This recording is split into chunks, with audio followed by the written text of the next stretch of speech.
Non mais c'est n'importe quoi, ils en ratent pas une avant l'été, c'est pas possible.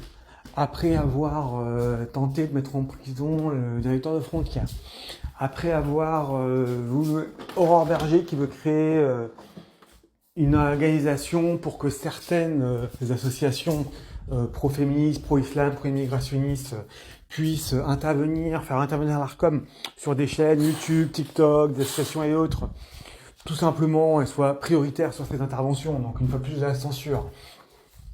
Après avoir encore tenté d'étouffer les faits divers concernant une certaine population. Après récemment avoir rejeté la motion de censure par rapport à Von Leyen. Merci les filles et merci les autres députés qui ont voté contre cette résolution. Ils nous ont sorti quoi? Une étude où beaucoup de Français vivent dans un logement plus grand qu'eux et finalement ils ne veulent pas le quitter. Mais en fait, on est où en fait là? On est en URSS, même pas en URSS, c'était même pas comme ça. On est où en fait? Il y a des gens qui ont vécu, qui travaillent, qui ont acheté un appartement en fonction de leurs besoins et en fonction de leurs possibilités. Ils ont travaillé toute leur vie pour avoir un crédit, pour acheter un appartement, pour avoir une surface pour sa famille. Bah effectivement, parfois la famille se sépare, parfois l'appartement est grand et donc maintenant, on nous demande une étude comme quoi beaucoup de Français vivent dans un logement plus grand pour eux. Et donc, et en fait quoi en fait? L'étape suivante, c'est quoi?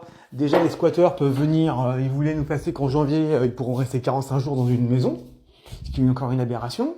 Je vous rappelle quand même que le droit de propriété est encore dans la Constitution française, jusqu'à preuve du contraire.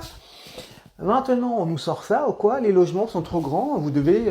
mais ça va être quoi après? Ça va nous faire dégager nos propres logements? Ça va être quoi? Ça va être des réquisitions? Ça va être quoi en fait? Là, on a le stade de Jean-Bouin qui a été réquisitionné pour des clandestins.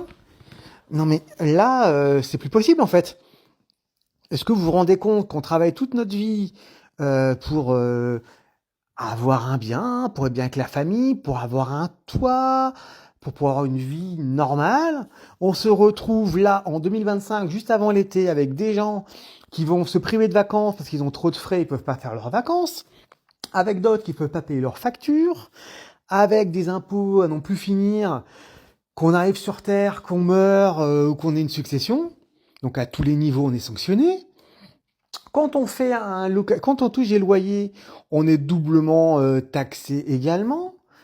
Mais à un moment, ça va s'arrêter où en fait? À un moment donné, ils veulent quoi en fait? Ils veulent garder que tous les cassos en France, plus un seul propriétaire que des locataires et encore même pas parce que s'il n'y a pas pour les locataires, encore faudrait-il qu'il y ait des propriétaires. Ils veulent tout gratuit en fait. Mais non, enfin, il y a des gens qui ont travaillé toute leur vie pour leur appartement, mais en fait, à quel niveau, à quel moment on décide l'appartement que tu dois occuper, pourquoi, comment, quelle surface? En fait, mais c'est quoi ça, en fait? Mais est-ce que vous vous rendez compte de tout ce qui est en train de se faire là, avant l'été, là? Mais j'hallucine que c'est quoi ce monde-là? Il faut que Macron dégage, il faut que les filles dégagent, et même les autres, il y en a pas un qui bouge son cul par rapport à des choses pareilles. Mais qui c'est qui a demandé une telle étude en fait déjà? Non mais à un moment c'est vraiment c'est le monde à l'envers. Enfin, je sais pas, je comprends pas. Je comprends tous ceux qui se sont barrés de France, mais là je trouve cela aberrant.